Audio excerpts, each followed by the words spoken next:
Hey, Jan, what's coming? Double homicide, one male, one female. Killer's male, white, 40s. Set up a perimeter and tell them we're en route. I'm placing you under arrest for the future murder of Sarah Marks. Give the man his hat. Catching criminals before they've actually done anything may be a good idea for the movies, but now it's really happening in Washington, D.C. Police there are setting up high-risk sting operations in which undercover officers recruit people they think are likely to commit armed robberies. D.C. says the program has been effective, but is it legal? Joining me now, defense attorney John Spilbor and private investigator and former NYPD detective Gil Alba. Good morning, guys. Thanks for being with us. Thanks for having us. Well, D.C. says, hey, the numbers don't lie. A year ago, there were 774 armed robberies. Today, 551. So that's a 26% decrease. But just because the program is working, Jonna, you say this is textbook entrapment. I think it's a horrible idea for that reason. And mainly because the cops are targeting people who they think might be predisposed to commit a crime, but there's no crime. The crime is completely invented by the police. So even when they arrest these people and charge these people, a defense attorney is going to swoop in and say, this is textbook entrapment. And if successful, the case gets dismissed. So why are we spending money and resources on this when they have enough actual crime to get the real bad guys? And it really is something out of the movies. I mean, you've got cops meeting with these guys they think are going to commit crimes over eggs and bacon and say, hey, we're going to promise you prostitutes and drugs and guns and money. But you say this is a good idea.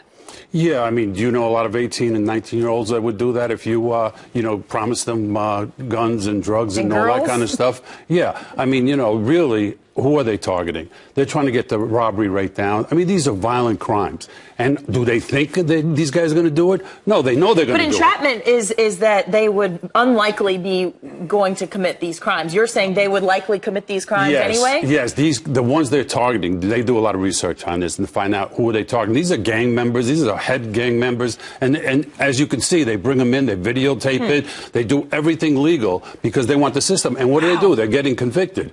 So, if you watch the film, they give somebody an iron because they got home invasions. They give somebody an iron and say, listen, when you go in, here's how you get the money. You got to burn their legs or burn their face some with an iron. These guys take the iron. They're taking the machine guns, AK-47s, and they're not promising a lot. Right. They're just promising, and not only that, they're not even pushing them. They're saying, you guys want to, yeah, let's go ahead. And they get their friends. So now the police don't know these other guys, but they know who these guys are. So they ask them right beforehand, are you sure you want to do this? And they don't even say, yeah, some days they're sure, but they're getting convicted, or they're pleading guilty at least. Well, if I'm a resident of our nation's capital and this is working and I want to be safe, maybe this is a good thing. Could this be tweaked somehow?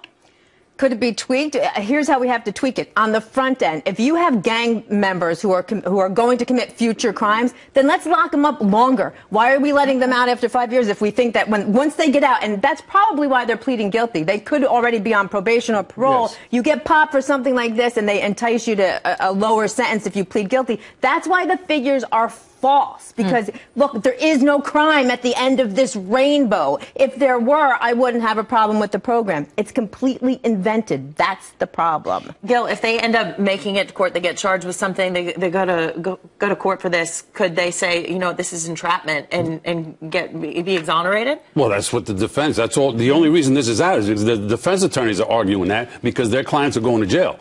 So they're actually locking up these people, and they're saying it's entrapment. However, they're pleading guilty or they're going to jail. If they don't plead guilty, they get a big sentence. We shouldn't. But they're taking these guys off the street because these are the same guys that are robbing you and doing this kind of stuff. Well, they're the same guys who previously may have robbed somebody, but we shouldn't be locking people up for thinking about committing a crime. All right. John and Gil, thank you so much for weighing in on that touchy subject. Hey, give me some boxing gloves. No. Next time.